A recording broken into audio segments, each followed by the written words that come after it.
on, baby. Nuts and berries, baby. Nuts and berries. Yeah. Nuts and berries. Bill, the Summer of the Queen rages on. I'm glad you could jump in today. I got a week. Next week I got a concert. So if we can't go Tuesday, I'm out. Sorry. There you go. So It's the summer. Yeah, Bill. It's the Summer of the Queen. Summer of the Queen. I'm sorry. Just speak ready for football season. That's all we care about. Yeah. Once fucking September rolls around, everything. Summer's over. Once September rolls around in New England, the sun goes down at 3, and there's nothing else to do but drink and bitch about sports. So, welcome to the show. Thank you. What do you say we start the show, the Simple Mind Sports Show, where we talk all things latest and the greatest about New England sports? Lot to get to today. Surprisingly, I started writing shit down, and I didn't think it was going to be this much, but there's some stuff, some short subjects, some longer segments for sure. But Bill Russell died. We'll touch on that. R.I.P. to the legend there. Vin Scully died this morning, Scully, Wednesday, as we record this. That's huge. 94 years old. Called Dodgers game for 67 years. Incredible. That's pretty much the end of that segment. Yep. So, R.I.P. Vin Scully. Red Sox trade deadline. We have a lot to say about that. That'll take up a bulk of the show. But also, happy birthday to the one who is dead to us. Shall we not say his name again? It is Wednesday as we record this, but it goes a little further than the birthday. The birthday boy got a wish. He didn't get suspended for tampering down there with those slime fucks in Miami. We're talking a little bit about that story, piggybacking off the Patriots offense, which is abysmal. I'd like to have Judas back behind center, if you ask me, but we can get into that. We got Simplest Minds of the Week, and if we get to it, we got some other stories. We got Deshaun Watson appealed by the NFL, his 6-game suspension, and Live Golf continues to make headlines with some lawsuits coming their way by Phil Mickelson and the like that they have suspended from tour. So, a lot to get to. Let's do some opening takes, some random opening takes that we have not talked about yet. Bill, the Queen, haven't heard from you in 3 weeks. Why don't you go ahead, kick us off? I'm going to go on the subject of Hyman Bloom. Gutless piece of shit, Hyman Bloom. Okay. 2019, Dave Dombrowski sold on the trade deadline. Boston Red Sox were in Anaheim. He traveled with the team and told every player to their face that they got traded. This piece of shit stayed in Boston. This pussy muscle stayed in Boston and had other guys on the team deliver the news as Vasquez is getting traded and things like that. It's just a bullshit move. The fact that I don't trust the move he makes at all, I don't trust him one bit. I've lost all confidence in him. He has no direction. Alluded to the Bruins. We'll get into it more. Stale. They've been stale for 2-3 years. No direction. Well, Bloom's been here 2-3 years now, and I don't know what he's doing. It took him a year and a half to address the first base situation. Finally getting a real first base. It's just, I have zero confidence. There's nothing that he's doing that's right. I'm so out on him. Fire, pussy sheath, Bloom. Yeah, the pussy muscle. Say what you want about his moves, but the gutless approach of not being on site. He flew in today. When you trade the most tenured Red Sox not only just the most tenured, this isn't a Marcus Smart. This is your catcher. Like, a catcher on a baseball team means something, especially when you've been there for that long, especially when he's good. Yeah. He plays a lot of games. Poecki gets fifth all time. One game a week. Yeah. He Is he never really? comes out. Yeah. For catchers. Fifth, yeah. No shit. So, we certainly have a lot to say about that. So let's kick it over to Ray for his opening take, see where he wants to go, and we'll get back to the Hyman Bloom pussy muscle. The era of the Boston sheath. being champions is no more because the Patriots suck right now. The Patriots offense, they're trying to run shit. Mac Jones is very unhappy. He sounded very depressed at his press conference. Speaking of no direction, this offense has no direction. They look abysmal. They look like when the defense that we all think is going to be the probably worst defense of Bill Belichick's era was celebrating because they're stopping these guys in the red zone 10 out of 11 times. This is going to be a very bad season for this New England Patriots team. Yeah, we can get into that. I don't know if I'm as down as you are, Ray, and I have my reasons why, which we can touch on. I have two. Which way you want to go? You want to go Bill Russell or you want to go Tom Brady? Which would you like? Tom Brady. Tom Brady. Bill Russell. Great. Okay, here's both. Tom Brady wanted out. Tom Brady wanted out for a very long time. This is why you should be listening to the Simple Mind Sports Show if this is your first time. We told you this years ago when we first started doing the show. Tom Brady, Bill Belichick didn't force Tom Brady out. Tom Brady's motivations and what he wanted changed. Belichick's didn't. That's what happens when you have a 21-year-old quarterback and a 50-year-old man. The 50-year-old man changes a lot slower than the 21-year-old man, and that's what happened with Tom Brady. As he got older, the things that he wanted changes. He got butthurt by Garoppolo. He got butthurt by this. He got butthurt by the contract, and he wanted out. And this tampering scandal coming out of Miami proves it. 2019, his last year with the Patriots, he was dipping his little pen in Miami's ink the entire fucking season as he came out and said to was it Collinsworth, I'm the most miserable 8-0 quarterback in league history, as his team was running rampant over the NFL. This guy had already had a foot out the door. Everyone saw it. Everyone knew it was coming. And it just goes to show you that Tom Brady wanted out. So enough of Bill this. Parcells it. Yeah, Ooh, well done, William. Well done, Bill. And you know what? And he had good enough PR and a good enough reputation in New England to pin it all on Belichick. And we've been over this time and time again. We don't have to go through it all again. It was definitely a mutual breakup, but this whole Bill Belichick forced him out of town. Enough. Bullshit. Brady fucking diva'd his way out of town, and for the entire season of 2019, he was flirting with the Dolphins. We'll get back to it. On a more positive note, Bill Russell, RIP, one of the greatest legends. We all know his story, his history. We could touch on a little bit. I just went to my mind went to, where does he land on the Rushmore? And I think in Boston, there's been so much. You got to have two. You got to have two Rushmores. You got to have a Russell.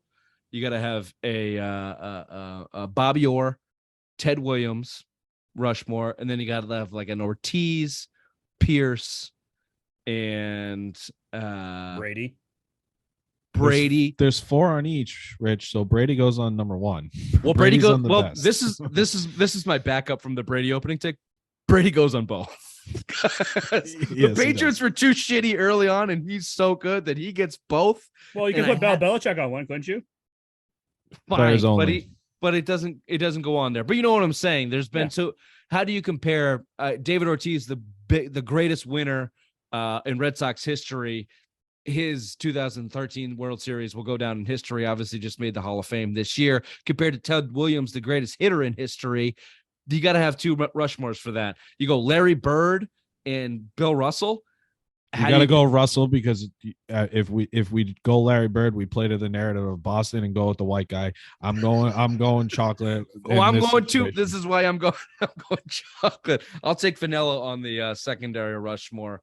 And then you got to go Patrice Bergeron and the new age, Bobby Orr in the old age, and then Brady makes both of them. So that was my only thought with the Bill Russell thing coming down, because he played so fucking long ago. There's barely enough people alive that can tell you he won 11 titles in 13 years. He won he won a shit ton.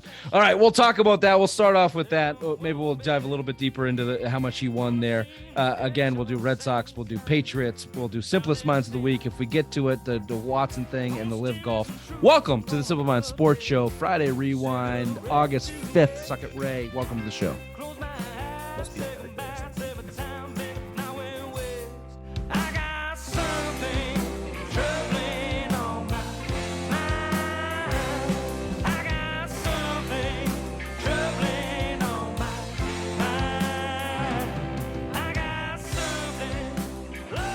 I just wrote it down a couple of times. I was late with the email, so it's fresh in my brain. If you're watching on YouTube, we apologize. Except for Bill, you might want to hone in on Bill's screen, because he is suns out, guns out with his Walmart tank.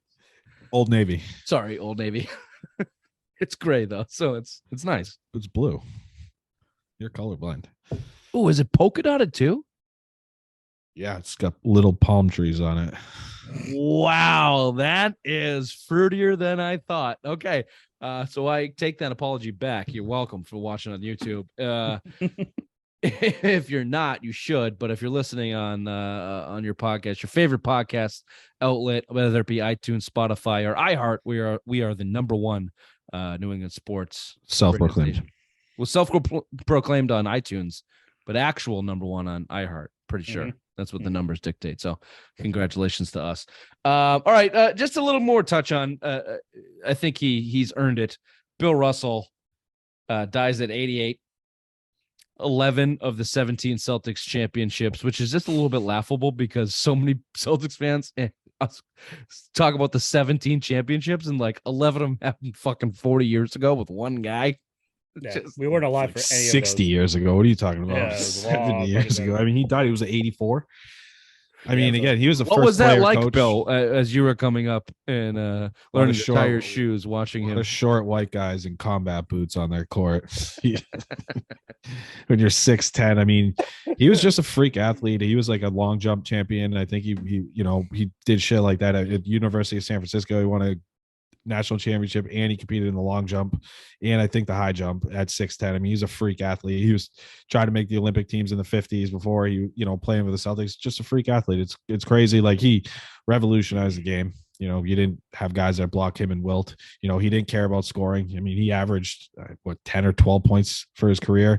Everything was rebounds and blocks. I mean, he had 40 rebound games. I was gonna say he had a ridiculous rebound game. Yeah, it was in the 40s. I mean, that's just the way basketball was, but I think we don't appreciate it now because of the game, and the freak athletes that were in the game. I think if he was in the game now, he would just be a nice piece now, because the big guys aren't valued enough, where especially guys like him. I mean, Andre Drummond's a perfect example. I mean, that's a guy that could give you 20 and 20 a night, but he doesn't fit in the NBA anymore. Yeah, who they were talking about, whoever was talking about this, and Bill Russell's fit in the NBA today. Who I thought might be a comp, and it would, he would, I don't know if he could jump as athletic as this guy, but Robert Williams is a guy that's about the same height, 6'9", doesn't do a lot Tommy of scoring. Hudson. I'd say Dennis Rodman more Dennis Rodman. Rebound and defense was his key to winning, and he wasn't really known. Yeah, but there's some crazy stat to play. That's what they said about Bill Russell. He could fucking jump out of the gym. Whatever that meant in 1956 probably doesn't mean the same as today. He could touch the rim. He could touch the top of the backboard. He was 6'10". Yeah, I think that Robert Williams is a decent comp. Fuck you, Bill. I actually do. I think it could. How about Ben Wallace? Ooh, Ben Wallace couldn't jump, but he was sturdy. He's a great rebounder. I just when you talk about the NBA is good for this. The baseball used to be good for this when people cared, but like going from generation to generation, comparing players and how does it translate? Would LeBron play as well in the 80s NBA as he did, in this day? No, he and wouldn't. age, and so on and so forth. Obviously Russell would not have won 11 of 13 championships. There was only fucking 8 teams in the league at one point when he was winning those. So that was true. But he also beat Wilt Chamberlain pretty much every single time. I don't think Wilt got a win against him. Not probably in the championship. And the last Elgin Baylor played on those teams, that and he Lakers never won team because of the fucking Russell. The logo and Jerry West, Elgin Baylor, and Wilt Chamberlain. In that last championship the Celtics won against the Lakers had Jerry West, Wilt Chamberlain, and Elgin Baylor. The Celtics were 4th in the East going into that championship, and Bill Russell was player coach and dragged them to the win. In 7 games. Elgin Baylor never won an NBA championship. He goes down as one of the greatest players ever to never win a title, and it was because Bill Russell won 8 straight. Yeah, 8 fucking straight in the 50s. You talk about, Brady was in the opening takes and his will to win, and the guys that have that. Kobe had that will. Obviously, Michael, Jordan had that will, and you go across the greats of all sports and the will to win. No matter when he played, you got to put Bill Russell, and then you combine that with, we haven't even talked about the off the court stuff because we don't we don't have the expertise to do it, but obviously that translated from what he was doing off the court, marching with Martin Luther King and everything that he did. Let's just say Boston didn't really enjoy him. No, they didn't. They didn't really. They didn't really give him the support. That, he didn't come back for like 30 or 40 years because 90s, of it. Yeah, he came back in the 90s. Though? Yeah, late 90s though, wasn't late it? Late 90s, yeah. Like when Bird retired. 99. Like he didn't come back when Bird and stuff. Like I think it was when Red died. Maybe. Yeah. Well, when they retired his number, he requested the stadium be empty. Yep. And they did it. because that's how much Dude, they used to light flaming dog they shit. shit on his porch. bed. They broke they into broke his house and shit on his bed. That's a Bill move right there. No, absolutely not. I would never shit in someone's bed. Rich, would you do that? Unless they deserve Not on it. a bed, a stoop, but not racially motivated. Just Exactly. douchebag motivated. Right. I don't care the color of your skin. If you're a cunt, I'm You're a shitting on cunt. your stoop. If you're a cunt, you're a cunt. I'll shit on your stoop. Yeah, I don't care. I don't care who you are. If you're a cunt, you're a cunt.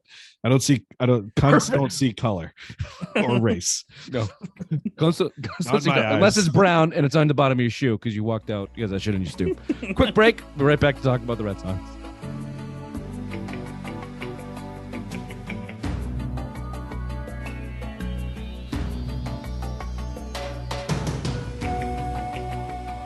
It's so funny. One of the funniest nights of my life. Where were you? Shitting on Stoop.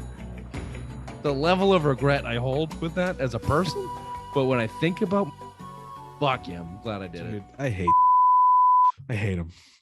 Big head. Fuck him. Kind of for a long time, I really felt bad. I slapped my on shoulder at the stranger room. Remember that? That was laugh out loud funny. I think I cried laughing that night. You dare? You told me I wouldn't do it. I'm like, bullshit. I was there that night. And Yeah, you think you were? Yeah. I was also very impressed. Like, Jesus, did Bill get hard and soften up just enough to do that, or is he just constantly hanging around with like You always hang with 4 half inches brain. of fucking spaghetti? You always have to hang with half brain, so you never know when the occasion has to arise. You're already halfway there. Fair enough. Always That- hang brain. Well, that's a lot of beeps if that stays in. 7:48. I think it plays. Just yeah, that guy's a cunt. Yeah. I just He looks like a penis. Old man penis. now he definitely looks like a full-on fucking Well, he's Don't bald even, now. don't even get me started with the older one. He looks like an alien penis, big old head. Red Sox trade deadline was topsy-turvy, if I could say that. Topsy-turvy is an old term that just came to the top of my head. Hey, here's how I describe it. What the fuck? What the fuck is going on? Bill, Let me we pull haven't up heard my study material that I we rifled haven't up heard to from you guys you last on night. your Boston Red Sox Billy baseball in a number of weeks, but before we get to you, because Billy Rambles has a way of rambling, Raymond, and let's just quickly lay out the moves. Everyone knows what happened, but just quickly so you can talk about it with a base of information and knowledge. Heimblum went into this deadline saying that he would buy and sell, and he did. His first move was Christian Vasquez to the Astros in one of the most fucked up, just a pinnacle example of a dysfunctional organization. When one of your better players is traded at a deadline and the person that let him know is the media or he's on the field, and just a really shitty way to handle that situation. Nobody from Red Sox management was in Houston to let anybody know that Christian Vasquez was going to be traded. That's how that happened. They got back Houston's number 12 prospect, number 21. We can get into that later if you want. Their second move, they brought in Tommy Pham, who made headlines at the beginning of the season for bitch slapping Jock Peterson for handling his fantasy football league. Yeah. Not as well as he wanted to, or talking too much shit about somebody's mother. Tommy, you're not invited into our fantasy football league because you couldn't handle it, and I don't want I'll to bring him in. slapped. Well, Come join my $500 league. Come on.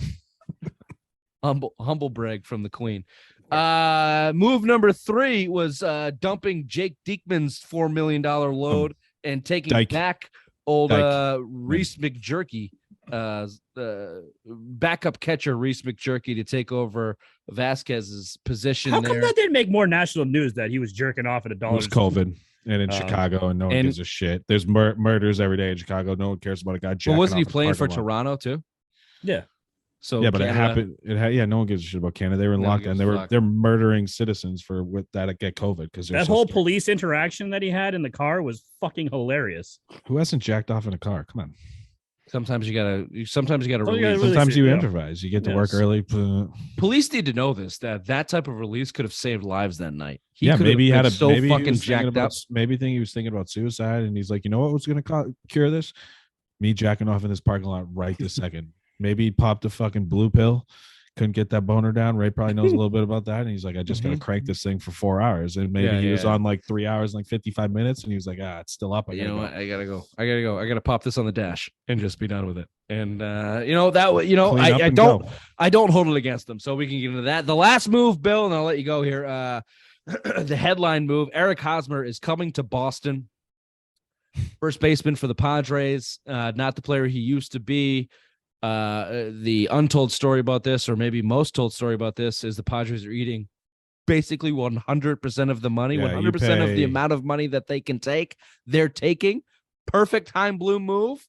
He's able to tell people that he filled a hole that's been vacant for a year and a half at first base.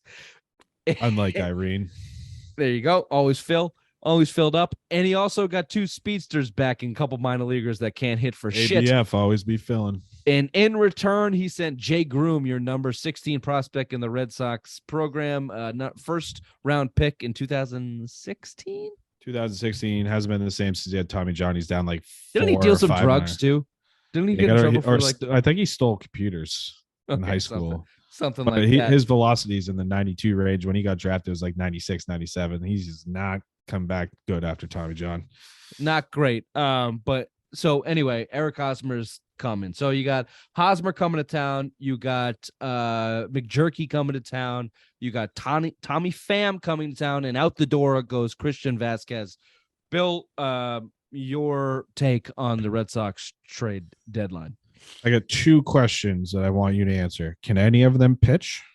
I don't think so. No, I don't think McJerky has a slider in him outside of parking lot of Dollar Store. Yeah, he got a knuckleball though. I'd like to say he could crank it on the with the bat, but he's not good at that either.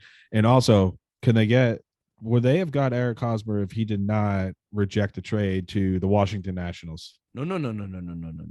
Okay. No. That's he was not. I know what you're saying. I'll sum it up for you. I'll tee it up for you.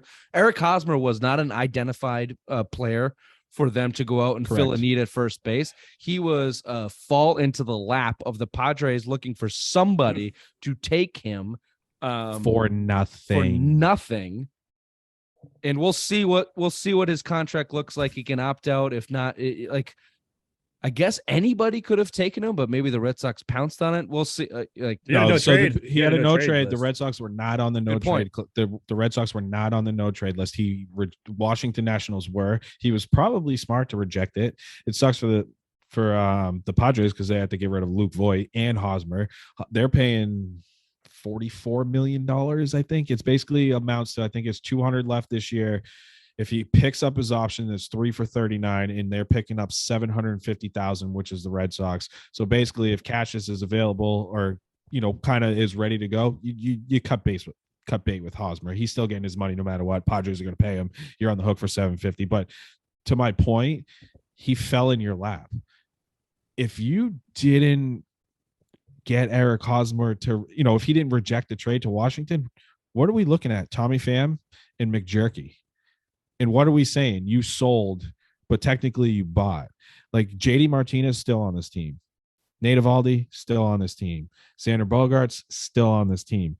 If you were really looking you're trying to save face right now in this locker room. And the reason you didn't move a guy like JD Martinez, who sucked, by the way, and would have had more value to a team with like the Mets who wanted Vasquez and JD Martinez, you could have unloaded him for bigger prospects, bigger prospect pool, and potentially a major league player that could have helped, right? So that's what they needed to do. Bloom has no direction. You can't go into this trade deadline when, mind you, you're 3 games out in the standings, 4 in the loss column. You're in the playoff hunt, and what do? You buy and sell. The only reason you sold is because it cost you nothing to do so. Tommy Pham, player to be named later, or cash. Eric Hosmer, Reese fucking McJerky was to dump Jake Dykman's $4 million salary. Like everything you didn't add to this team. You shedded payroll, and you got lucky to get Hosmer rejected his trade to Washington. Lateral move. I was bitching about this all day yesterday. It's a lateral move after lateral move after lateral move. I need a direction on this team because this farm system bullshit doesn't work, right? You're not stacking your team with fucking what the Astros did when they tanked for 4 straight years and came up with Altuve, Carrera, Bregman, fucking George Springer, all these guys that won them a World Series and kept them in contention. We don't have those guys. You're talking about 3rd, 4th, 5th level prospects that you're getting from other teams. There's a reason they're getting rid of their 15th and 20th ranked prospects for these fucking guys. Like, it's a joke. You're building the farm system for what if you're not using them? You're not fucking using me. The goddamn Red Sox. You should be buyers every single fucking year. You have the money to do it. John Henry's one of the richest owners in fucking sports, in baseball. Sorry. Go out and make those fucking moves. Buy who you can. You don't need to develop these prospects. You're the Red Sox. You buy them. You buy them and you spend the fucking money. Bloom is not the guy to do it. Andrew Benintendi came out and basically said it's Tampa North, and we've been saying it for how many years now? I lost all faith. I bought in this year, thinking, hey, we're going to win 90 games. Trevor Story's added great. We had a need here. Nope. I took the T. Not anymore. I have zero confidence in Bloom. He's not the fucking guy. And I said it earlier today. If your GM, if your manager, if Alex Cora lost this room, and I don't have much fault in Cora this year because he's been dealt with shit. You're firing your manager. Terry Francona won you 2 World Series. He lost the room. They fired him. When your GM loses the room, which he lost the room at the trade deadline last year, what happens? You keep him on because he's doing a good job. He's doing a good job keeping under that luxury tax. Bloom is not the guy. He is not a guy for a big market team. Send his ass to Oakland. Give me a fucking Theo. Give me a Theo who's in the Major League Baseball fucking front office now and is supposed to try to change the game. Bring him home. Bring him home and get rid of this Bloom experiment. It is fucking over, and I'm tired of it. I'm tired of being basically doormat for 2 fucking straight posts, two straight trade deadlines where you didn't add legitimate help at positions you needed. Not one of a pitcher. I'm tired of this. I'm fucking tired of it. It's pretty gross. Fire him. Ray, I think we could agree that it could be you could argue first base or bullpen was their number 1 need going into the deadline. And they did not add a single pitcher. They got rid of one. Spend anything at this fucking trade deadline. You got rid of Dykeman. Actually, and came out with the money on top. You did not spend any money. Numbers? And you want to hear a 2-2? You know where the Red Sox sit now as a 2022 payroll? Under the luxury tax. 199. They are 6th in the league. 227, right? They're under. They are under. They were over before the deadline, and now they're under. Heimblum. Oh, it's 204. Right, Heimblum is such a piece of shit. You heard his sound. If you listen to 98.5, what's his sheath? Sorry, you've heard his. You've heard his sound talk about when he was with the Rays. There's a sound I can pull it up. I could probably, but talking about the Red Sox were tone deaf at points, trying to push their narrative, and they ran the East, and fuck him. He just did it. He just did it yesterday. They just cut their payroll to under the luxury tax, and he's trying to tell us that they're pushing for the playoffs while also playing for the future. Fuck you, man. Fuck you, Heimblum. And the only question I have is, what's the directive from the top? What's John Henry's role in this? That's the hard cap, right? Sorry. Is this a Heimblum total move? I feel like it feels a lot like Heimblum. It feels like a Heimblum is really pushing his agenda through this. But there also could be an agenda from management. No, Rich. From I don't. Hold on. I don't mean to say, look, this team's not going to do shit. Get me under the tax. No, Get me under the tax. No, because you brought in a small market GM. This is all he knows. This is all he fucking grew up in baseball doing is this small market bullshit. You look at the Tampa model every single year. Blake Snell won a Cy Young and they dumped him. They dumped him after you're in Game 6 of the World Series. That you pulled him out early, and then you shipped them off the next year. They do it year after year. It goes back to the years of Matt Garza, Blake Shields, James Shields, all those guys in the early years when they were the Tampa Bay Devil Rays, right? I mean, this goes back, and this is where he's come from. He's a young GM. This is what he knows. If you look at a guy like Theo grew up in this front office. He started from the bottom, worked his way up, got a GM. He knew you could throw money around. He was there when you signed Manny Ramirez at the time to I believe the largest contract in Major League Baseball history until 8 years, 160. I thought it was one in the 160. Yeah, but he could also draft and he could also make trades. Chaim Bloom obviously cannot. No, but what I'm saying is because he grew up, like you look at Bloom is like he's a small market guy. You have that luxury to throw this, and this is bullshit, and this is not the guy to do it. Give me Dave Dombrowski back. I swear to fucking God, give me him back. And I curse the Phillies his name. are making moves. The Phillies made some moves. Here's how I describe Nice him in a moves. They blog got a on fucking Simple Mind closer. Sports. SimpleMindSports.com if you want to look at it. Chaim Bloom is in a position of president of baseball operations, and you need to be a leader, and you need to have vision and be able to make the big decisions in that role. He's not suited for that role. He's suited for the role just underneath it, that he can put all of this shit on paper and put it all in front of you, and then you need a guy. Then you need a guy smarter than him that can see the big actually what's going on and make the right calls. Yeah, he doesn't have that bill out there in Atlanta. I mean, he's built that team. He's built him young. Right. Or what's the guy in LA? Fuck, I forget it. The Dodgers. I forget his name. They shit out prospects. Who, they by go to the way, bathroom and spending $200 million a year and have the number 3 system in the MLB. The Red Sox are 19th. just got themselves under the tax and are 19th in farm system since Chaim Bloom has been here. He's collected, I think, close to 30 fucking prospects. 30 fucking. Actually, can I just do this for you, Bill? Can I just run through just the trades if I can pull it up? Give me a second. Let me try and pull this up. Brandon Gomes was the guy with the Dodgers GM. Gomes. Yeah. I mean, they're fucking good, and you know what? They have money and prospects to go out and get whoever they wanted. They were in on Soto. You let Soto go to fucking the Padres.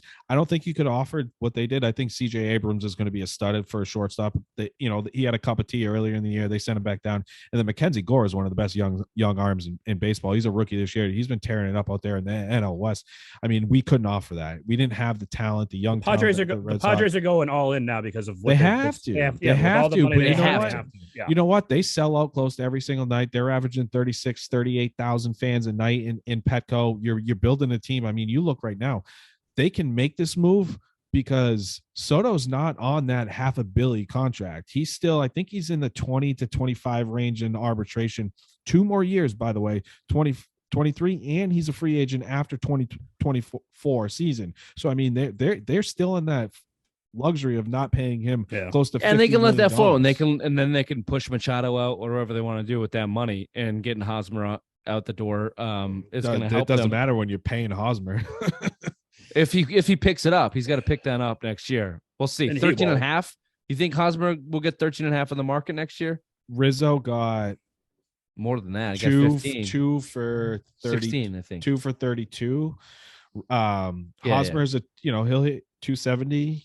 He's been he's a World Series champion. He's a Gold Glover, 4-time Gold Glover. I mean, he's kind of he could hit the market and get more. Let me just give you the quick synopsis of Chaim Bloom and his trade. In what you traded: Mookie Betts, David Price, Andrew Benintendi, Hunter Renfroe, Mitch Moreland at the time was hitting 328.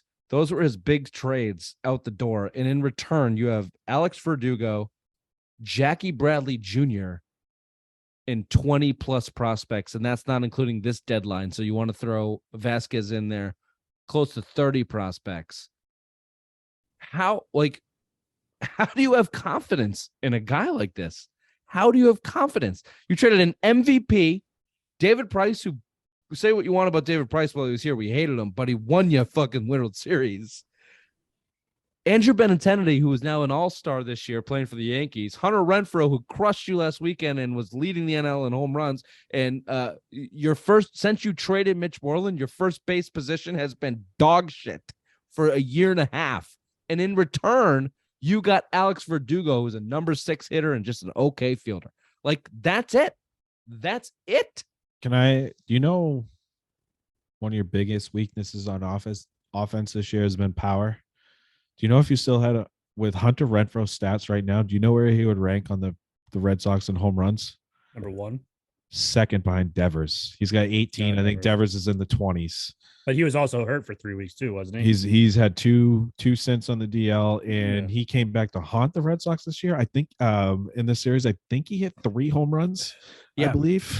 And at times he was a trash outfielder, but he also led the league in outfield assists last year. The kid's got a fucking cannon. And you traded him for JBJ and a couple of trash prospects that you're paying JBJ $12 million for. Anybody that has would you have traded J? What do you get more for, Martinez or Hunter Renfroe? Martinez, JD Martinez, you're talking about? Yeah. At the time last year, exactly. You could have signed Schwarber, and then still had and kept Renfroe, or you could have let Schwarber go, traded JD, and then you have a built-in DH, a guy that just come in and hit home runs. That's what we need for. That's your right-handed power right there. That's a move. How's Schwarber doing this year, Bill? He leads the National League in home runs. I think he's got 34 right now. So that's exactly. And one of your biggest. What did he have to say about Boston while he was here? That was the greatest place ever played. He was Kyle. What was he? Kyle from Watertown. Fucking damn. Like if you, I'm sorry, and that's one of the biggest things that I've been on the trade JD train since last year on this, and it's like I've been on the Schwarber train, and you get a guy that buys into the community, guys that buy into him. Kyle from Watertown or wherever the fuck city it was that he was, touting and living in and stuff. And it's like, you don't let those guys leave. Like there's a reason. Not here, man. Not here. Not let those, like those are what you say what you want about Boston as a fan base, but like that is the stuff that, how many examples of guys that have not made it because it's Boston do you need? The Edgar Renterias of the world that just exactly. And look at the Bruins. Look at the Bruins. They won the Stanley Cup in 2011. They all lived in one block area, and they said they used to walk home from the arena talking to all the fans. Andrew Ferentz, Adam McQuaid, all those guys lived in the city and hung out at local bars after games and all that stuff and mingled with the fans. And that's what Kyle Schwarber is, the firehouse where he orders a shit ton of pizzas, and he's 27, 28 U's. Napoli and those guys and Flying Hawaiian, all those guys. That's exactly good. That is exactly a good comp to that. And it's like I wish, and that's not to be understated when you're, especially baseball, they're so fucking sensitive. When the support of that's 2013, the bombing, and David Ortiz comes out and does that. You think that had nothing to do with them winning the World Series? No, they literally had the support of that city behind them. And as cheesy as you might call it, that's what it was. And they worked for the Bruins. Fucking won the World Series. So no, it's important, and take that all the way to their number one star on their team, Xander Bogaerts, who wants to be a Red Sox for life, and they don't want the fucking guy. And they don't want him. He's a shortstop that can play in Boston at an all-star level. How many of those guys have the Red Sox ever had? I've been saying, and Nomar, who flamed out at the end. Dude, I've been saying it for 2 years that Bogaerts has been gone, and then I think the signing of Trevor Story was the icing on the cake. They signed him for fucking shortstop next year. Watch Bogaerts. He's going to go to the Yankees next year. About $40 million because they have holes at second and short, and he's going to kill you for years to come. Years to fucking come. And I'm tired of this. I'm tired. The Red Sox are not a team that lets their fucking homegrown guys go. And you've seen it with Bloom now with the trade of Mookie Betts. I don't care if you offer Mookie Betts $40 million. I'm pretty sure he takes it. And you know what? And right now in this early part of this deal, it's looking good. It'd be worth it. It'd be worth it. So bullshit. Tired of this. Tired of it. Tired. The Yankees just. Let's move on before I. Okay. Well, I just want to put a little more breaks salt one of on those the closet wound. doors. Just a little more salt on the wound. As we talked about the Yankees, they added Andrew Benintendi, the best available rental outfielder. They added Frankie Montez, the second best controllable starter at the deadline. They added Harrison Bader, an elite defender in center field. Scott Efros, a good reliever, and Lou Trevino.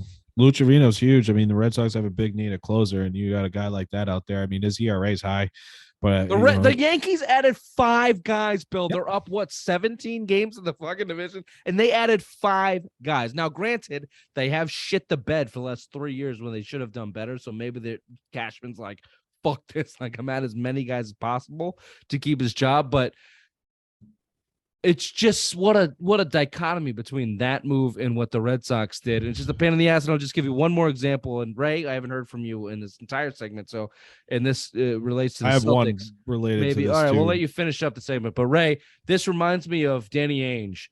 Chaim Bloom is reminding me of Danny Ainge, where he's not building a team. He's not leading a team. He's not leading an organization. He's just acquiring what he considers talent. Or assets is a better term. It's not quite talent for Chaim Bloom. It's just assets.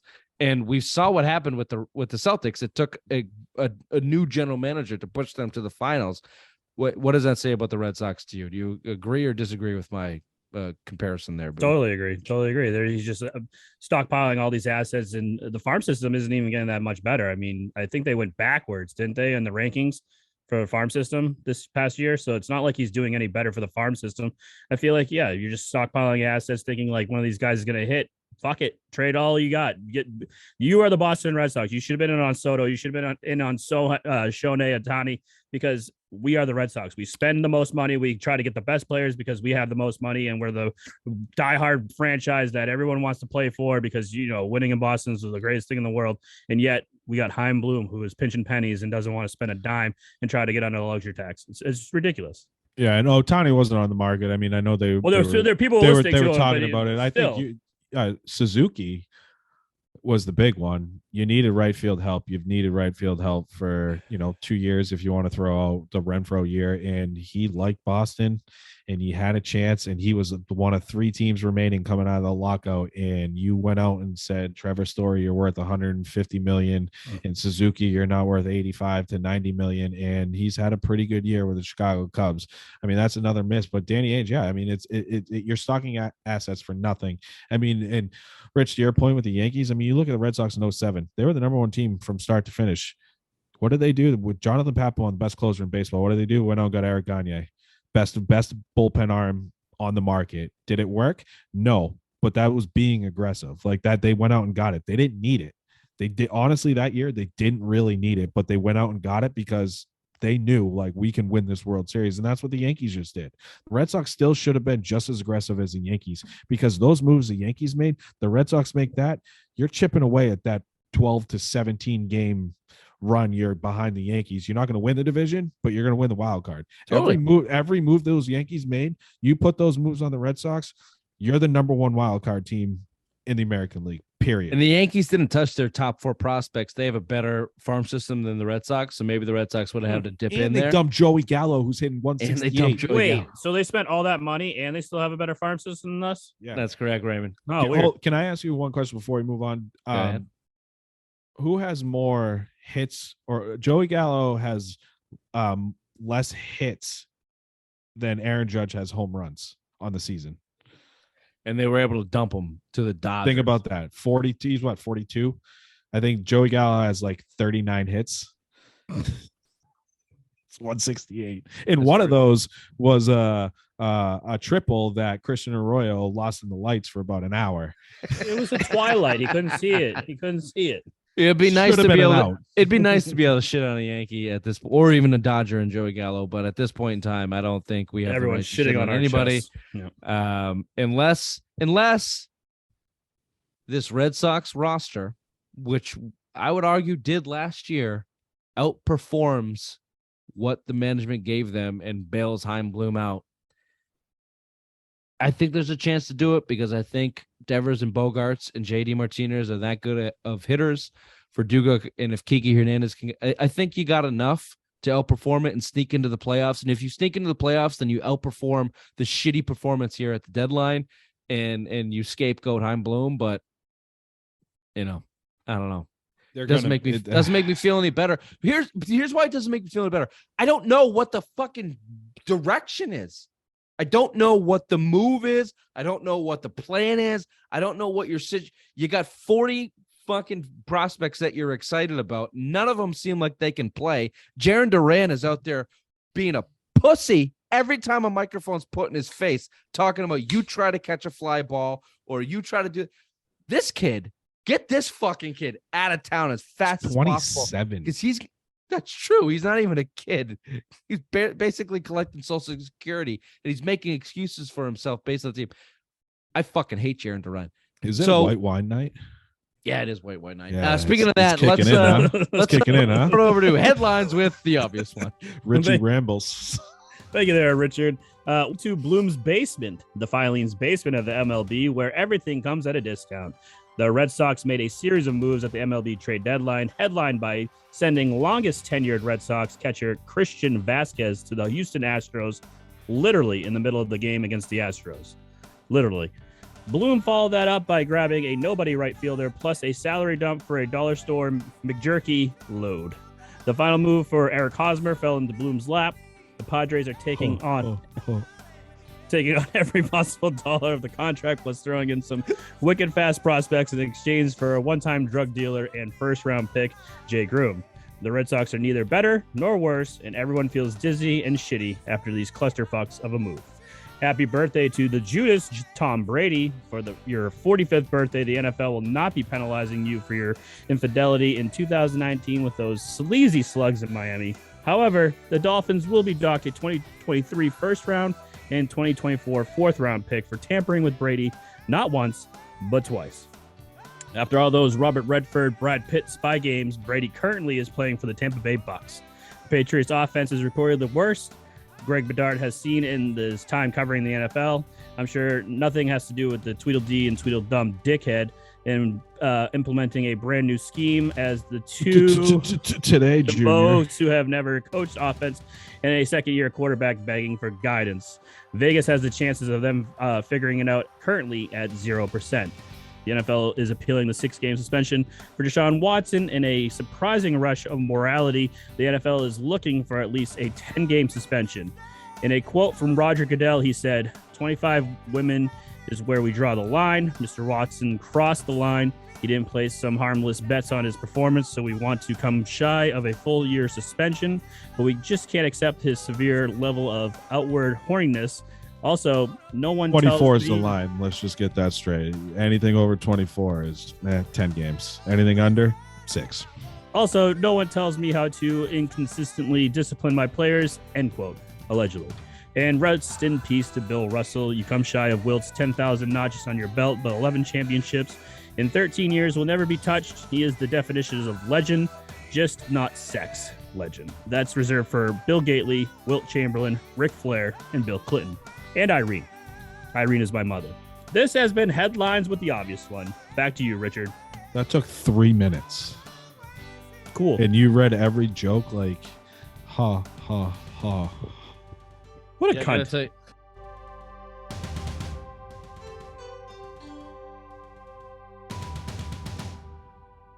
I gotta say, Ray, your delivery on that one was not great, Very but that's neither here nor there. No. Your mother is a sex legend, and I'm glad we established that. Thank you.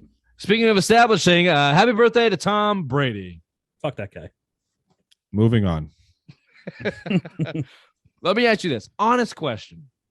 I'll be honest, Ray, you set this one out because you can't be honest when it comes to Brady. Yes, I can. Okay. This is how I'm going to preference this. The question is, do you want Brady playing for this team? But the preference is, would he be as good as he is in Tampa on the team? You got to kind of work with, if they still had Brady, would they still have made the moves? The team that would be surrounding Brady, similar to 2019. Let's call it similar to 2019, closer to 2018. It'd be a good team, not great. Would you want Tom Brady on this team? Would he be as good as he has been in Tampa? Yes and yes. Would he be as good as he was in Tampa, and would you want him? No and yes. Bill? Yeah, I want to see him retire here. You know, as much as yes, the answer is fucking yes. If he plays Yeah. the 50, he should have been in the Patriots uniform the entire fucking time. Robert Kraft fucked up. He picked the wrong guy. That's the only answer. It's the only possible answer that you can come up with. If Bill Belichick wanted to fucking to retire, I was wrong. Immediately when this all happened, I was wrong. I picked Belichick over Brady. I was wrong. Kraft was wrong too. He should have picked Brady, handed over to McDaniels, and been fucking over. That should have been the deal if Belichick threatened to quit. Sorry to interrupt you, Bill. What were you saying? I lost track of thought because it's just white wine night is Why night is just terrible. All right, let me get but Brady till 50. Brady yeah, Brady 50 yeah. with the Patriots. That's what you want, right? Honestly, you don't want to see a guy like that. I mean, you even as a Colt fan, you saw, your greatest quarterback go to the Broncos. You saw Johnny Unitas. What did he finish with, like the Rams or some fucking? I think it was the Rams. You're right. Joe Namath finished with the Rams. Like it's like those are the guys. Those are your franchise guys. Those are guys that have been here for 20 years. You want to see him break those records, not against us, but for us, right? You saw it last year when he came back, broke that fucking record at home, at his real home in New England. It's a shame that the whole organization as a whole, I think, and him couldn't come together and finish this out. You slapped him in the face. I put a lot of this on the Patriots more so. I know Brady, you slapped him in the face with a contract offer after he just won MVP and put up 505 yards in the Super Bowl. Lost against Philly. Wasn't your fault. Was not your fault. He was being a cunt, though. I don't care, but give him that money. 2 years. Bill doesn't care about anyone being a cunt because Bill's a cunt. I know, but 2 years, $50 million. Would you rather have Drew Brees that money or Tom Brady? No, I'd give Tom Brady any contract that he wanted in a second. I think we can agree to that. That any contract that he wanted, you give that. I think everyone kind of got caught up in. I think everyone fucked up as a whole. That's it. That's what happened. There was 20 years of dick measuring between him and Belichick, and Belichick. It was like 10 years of dick measuring. You fucked up on both sides. 20 years. It's who made who. No, but the dick measuring didn't. That happened at about 2013. The dick measuring didn't start until 2013. No, but I'm saying it was 20 years worth of like who did Rams, what, who brought me where. Seahawks Super Bowl. I got you, yeah. All right, because there was who made who. You could have made that discussion, and then 2014 hit where the fourth quarter of the Super Bowl against the Seattle happened, and Tom Brady was 11 out of 13 for 142 yards and 2 touchdowns. Like that, there's a reason that's where that conversation started, because he got number 4. Like Tom Brady got number 4. Totally. And people forget the team back. People forget what that narrative was before that Seattle Super Bowl. The Patriots had not won in 10 years. They drafted the guy. They drafted the replacement in the second round. It was the highest time. It was the if they lost that too, they're going to be 3-3 in the Super Bowl too. And Brady put 500. Brady put up the Mona Lisa in the fourth quarter. I still will give you that better than the 28-3 comeback because of everything you're talking about, Bill, and the stakes that were on that Super Bowl. And boom, the best Seattle, the Legion Boom, the best defense coming off a Super Bowl. 85 Remember, they Bears. put up 48 against the Totally. All right, what do we make of the Miami's hand getting caught in the cookie jar? Are you pissed as a fan that Brady? We knew that he was halfway out the door in 2019. We knew that. Yeah. Are you pissed that it was with Miami? Yep. That's what I'm pissed about. Like, what the fuck, dude? I'm more pissed about that too. But I mean, what is it's just that, like, not like pissed. Like, I get it. Like everything we just discussed, they were distant. The Patriots and Tom Brady were distant. I get that he had us halfway off the door. It just irks me that it was Miami. Yeah, it's Stephen Ross did it shady. He did it through the minority owner. Like the succession plan for Stephen Ross is some guy, the minority owner of the Miami. He has a right, instead of going to his kids, he has a right in his contract to buy the Dolphins. Well, him and Brady are tight. So all those boat trips and all that other stuff, they used his relationship and business connections with I forget the guy's name. You'd have to look it up, Ray, if you want to question, or it's a question. Yeah, so something. He owns a like 30% share or 40% share with the right to buy the rest. So they use that connection. But since he's, the face of the franchise as an owner is Stephen Ross, that's where that connection is. But you knew it all came from there. So it's like, yeah, Brady wanted out. He set it up. We said it when we started this, 2020, we started this, that he wanted out. It was orchestrated. You could tell halfway through that season he was out. You could tell in training camp when he gave that fucking, I don't know what the future entails.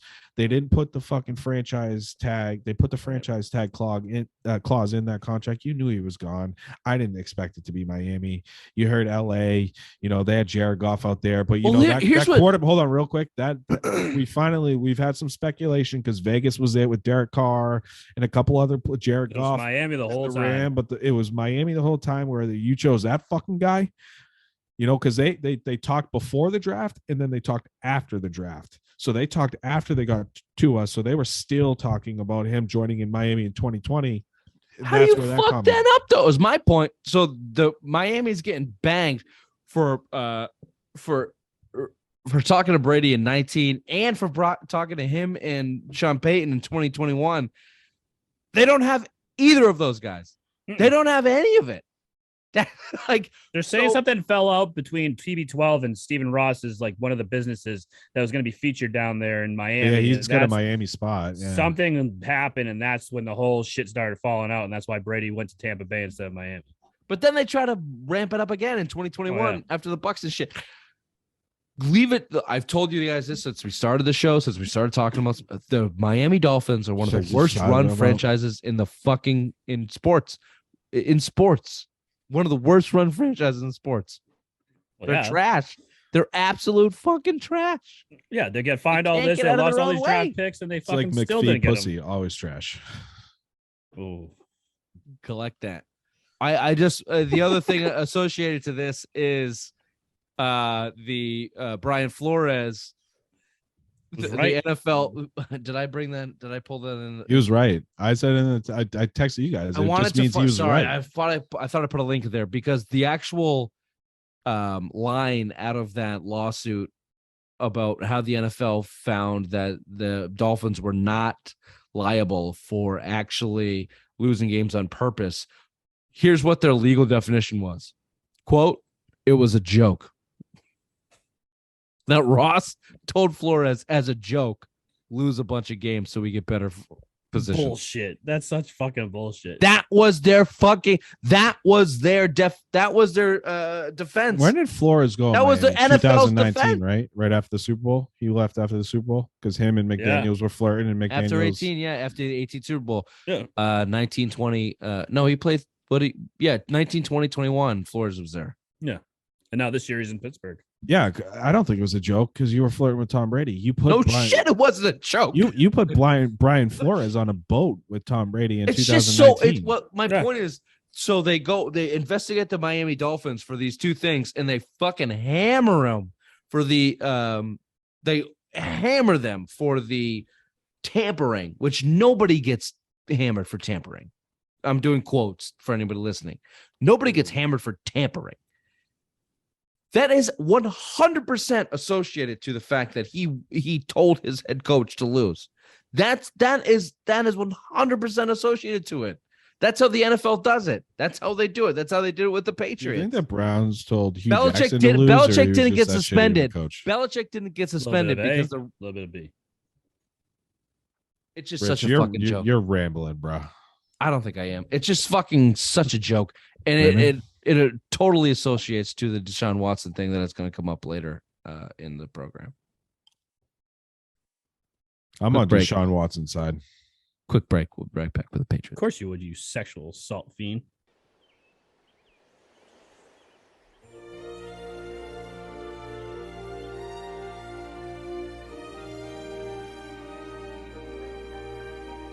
Hey, Bill, the Patriots suck. The Patriots offense sucks. It's terrible. They're trying to run the Sean McVay offense, and it's not working at all. The Kyle Shanahan offense, if that's what you want to call it, the zone run scheme, not working at all. We've seen some cracks in the armor. Maybe it might change. I've been told I've been rambling tonight, so I'm going to throw it over to Billy Rambles here. And your opinion on the Patriots offense. I'll give you some couple questions. You can go up. Are you okay if Bill Belichick calls plays this year? No. Go ahead. No, I'm not okay. I'm not okay with anybody on that offensive side of the ball, especially Joe Judge and fucking Matt Patricia. I don't trust either of them. You know, you heard early in the year that tight end coach, like I forget his name, but he was rumored to be the next guy to start calling plays. I think Bernard Bedard threw him out last year or the earlier in this year as soon as McDaniels left. I don't trust two guys that play defense and special teams to start calling plays. Joe Judge was Michaela. Yeah, Joe Judge was a wide receiver coach for 1 year to get him an opportunity to coach, be a head coach. I don't trust either of these guys. You're shifting a whole offense. This is stunting the growth of Mac Jones. I've said it before.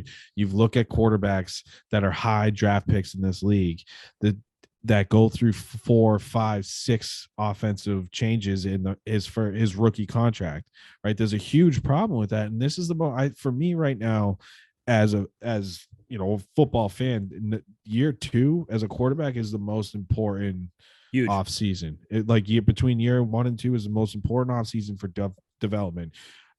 Rightfully, you should be in that same offense from year 1 to year 2. You should have that structure.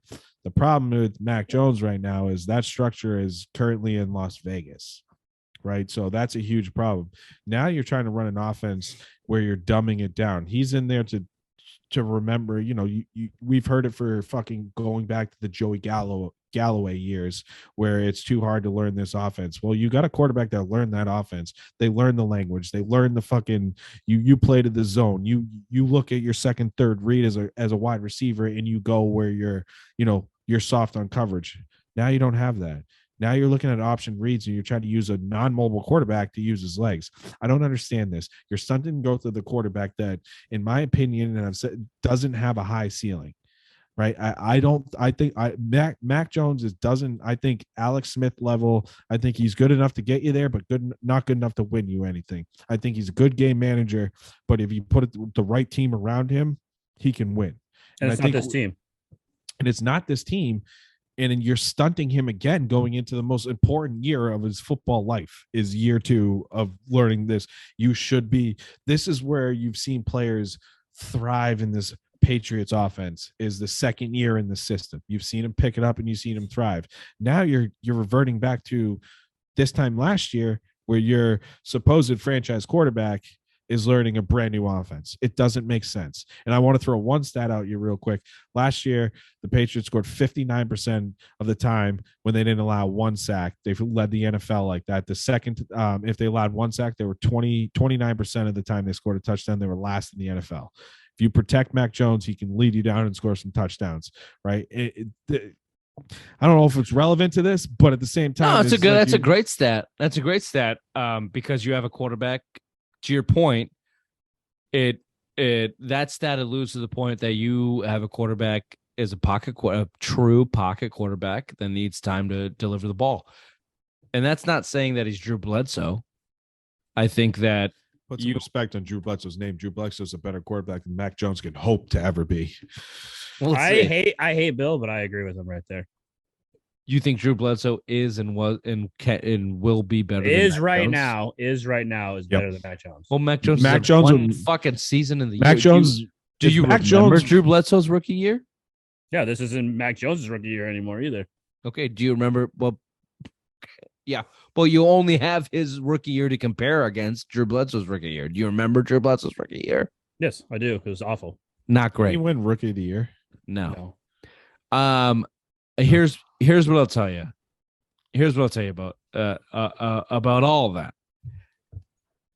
I think that I hate the idea of them taking away Mac Jones's ability to change the play or make decisions at the line of scrimmage. I think that he can succeed in that, and that has been great.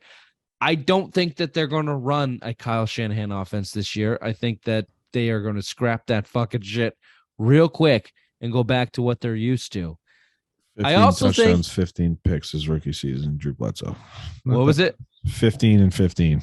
When you quickly look up Mac Jones and tell me what it was. Mac Jones is better than Drew Bledsoe. Yeah, the rookie year, yeah, but not career. I'll tell you. Drew Bledsoe played for over 10 years. Sure, he got a $100 million contract. I get it. He was the number 1 overall pick. Fine. Mac Jones will have a better career than Drew Bledsoe. 22 and 13. Anyone want to put a bet on that? Mac Jones only because it's a passing. Drew Bledsoe? Yeah, but for pure talent, give me Drew Bledsoe all day. Bill, you and I, you know that I'm a Bledsoe guy. I can't. You know that I'm a Bledsoe guy, and you know you're putting me in a hard spot right now. I'm taking Mac Mac's my guy. Bill Ray, you know. Hold Bill on. Let hasn't me been hold here on. for No, fucking no, no, 7 no, no, months. no, no, no. Ray, you know I've been talking up Mac, and I think that Mac's gonna have a great year this year. I do think coaching might hold him back. Here, this is who would be better all... on this team? Who would be better on this current team right now? Drew Bledsoe with Mac that. No, you're crazy. No, you're Mac crazy. Jones can run. Mac Jones can run a little bit. I don't need you to run. I want that candidate. I don't. With that offensive line, you're gonna need him to run. Need him to run. Who's playing left tackle? Trent Brown now, right? Yep. Who's playing left guard? The stranger. Yeah, and it's not going well. Who's fucking blocking with his eyes closed? It is not going well. You need him to run a little bit. Look. Yeah, but if you protect Drew Bledsoe, man, with Devontae Parker and those guys that can stretch the field, Nelson Aguilar, the wide receivers on this team right now are Terry Glenn and Vance Jefferson from the early fucking. R.I.P. Terry Glenn. R.I.P. R.I.P. R.I.P. That's what it is. But I don't hate Bill. You haven't been here for a couple weeks. I've been saying I don't hate the Patriots offense. I'm a net positive on the Patriots offense, minus the coaching. The coaching might fuck it all up. I'm down on this whole team. You're going to win 5 games. What did I say, 7 and 10? No, you're going to 5 games. 10. You're in the 10 range for sure. 10? Here's.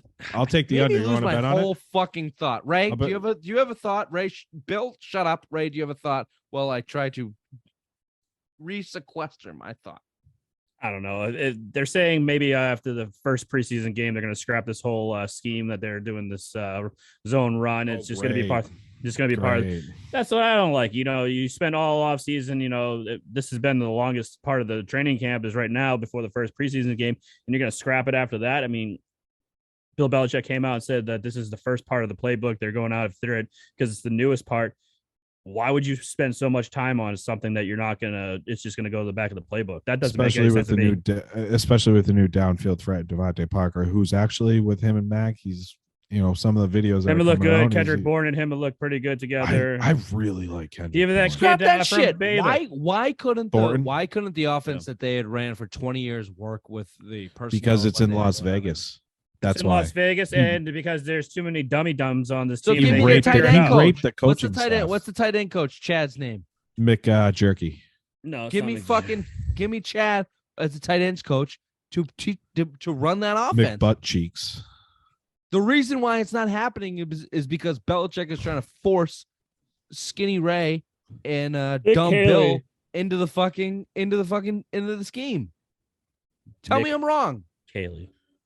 Nick Caley should be the offensive coordinator of this team. At least we're not the Dolphins. You see that fucking nerd? No, he should be. Bill O'Brien should be the fucking offensive coordinator of this team, and he should be the heir apparent for Bill Belichick when he retires. And it shouldn't be Matt Patricia or Joe Judge. They both failed. I liked how he did in Houston. He won in Houston. He was a playoff team in Houston. These two boobs fucking failed in Detroit and New York.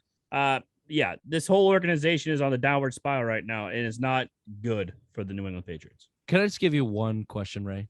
Yeah, absolutely. Could the defense actually be okay? No, nope. Don't. Okay, I'm sorry. Keep going. Don't say actually no. Okay. I think if we have quicker linebackers, that it could help out with the depleted cornerbacks that we have on this team. Because if they can get to the quarterback faster, obviously the quarterback's going to make moves, throws that aren't there into the zone that they were wanting to throw. So yeah, maybe if these linebackers that were projected that we haven't seen because some of them were drafted and some of them were injured last year. So I don't know, maybe this defense will be good and it's going to shock us all, but this offense is poo right now. Fucking sucks. Okay. We'll be right back with Siblets Minds of the Week. Are you stupid or something? Honestly, as stupid as stupid does. Bill must be hungry. You're cranky. Oh, when you wear a tank top, you're always hungry. Reese Maybe that's why Ray's always so fat. No, you're just hungry for cock when you're wearing that fucking tank top. Good one. You wear wife beaters every day. Shut up. Not to the show. Never. Yeah, but you tuck them in. Yeah, like a. Because I don't want my butt crack to show when I'm working. Jesus Christ. How many times do I You're gotta tell you? You're a plumber. You clean shit. Your butt crack. I don't clean shit. Well, you're a plumber. Okay, and you fucking play with Lou. Speaking of cleaning shit, Reese McJerky. And I make more money doing it, so funny. I don't have to clean shit. What do we think about the big social stories coming out of the Red Sox newest acquisitions? You got Reese McJerky there, who was caught masturbating in a parking lot in front of Dollar General or Dollar Store. Was there kids around? Nope.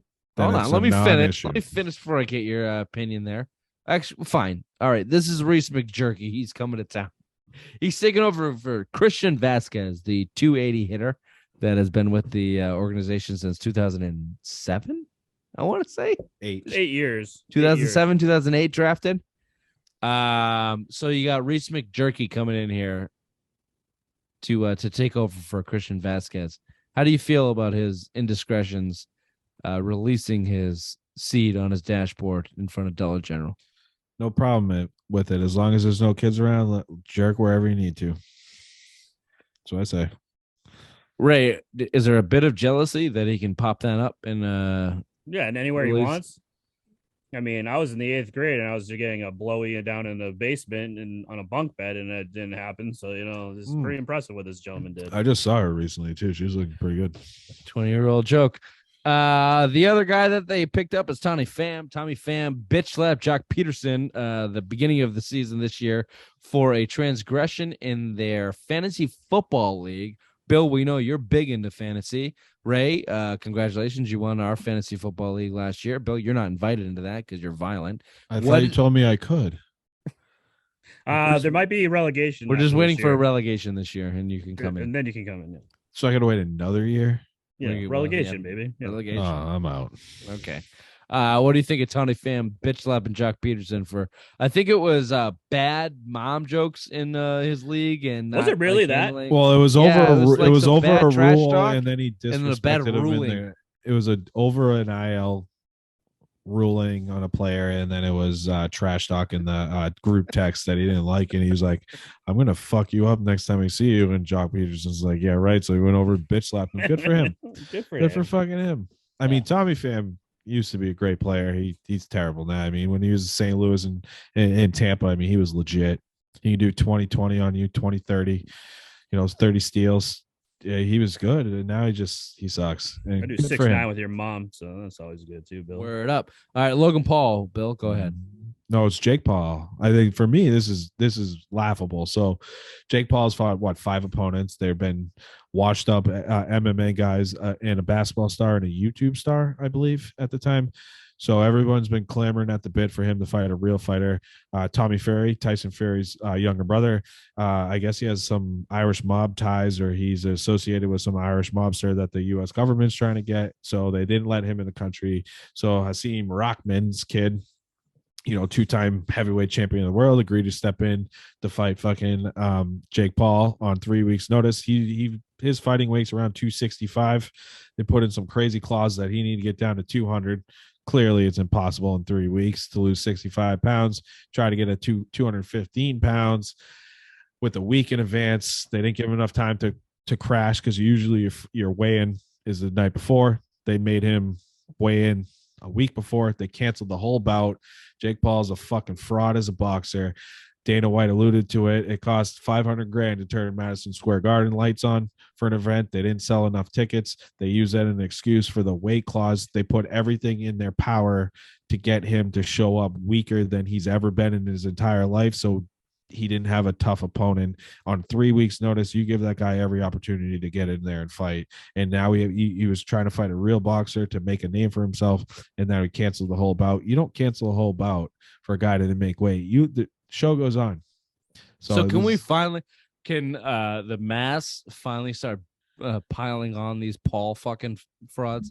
Yes, please. Logan Paul is now a WWE superstar. Oh, he's out. He's out. Now all of you chicken heads are gonna start paying attention to the WWE, because that's all fake to begin with. Well, that's my simplest mind of the week. Vincent Kennedy McMahon has to retire because he was fucking 3 women and pay them out, and the board of directors are wondering where that money went, and they found that he was paying these women a lot of money, and $14 million went missing because he paid up. Now he's retired. And I live in a van, and try to lure them into my van with candy or something? What are you gonna say? I don't see the problem. I think Bill's point is Vince McMahon made the WWF into the WWE, and he that money he considered to be his, and he paid that to women to shut their mouths Have you because he seen did his something wife? wrong. Yeah, she's ugly.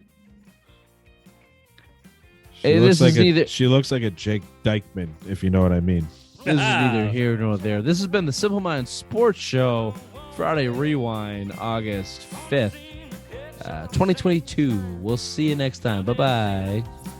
Bye-bye, white wine night. Bye-bye. Usually it's red wine. Now it's white. I like The white just Yeah, hit it's him summer. harder. Just hit him harder. Summer. right? I got something troubling on my mind. I got something troubling on my mind. I got something blowing inside of side.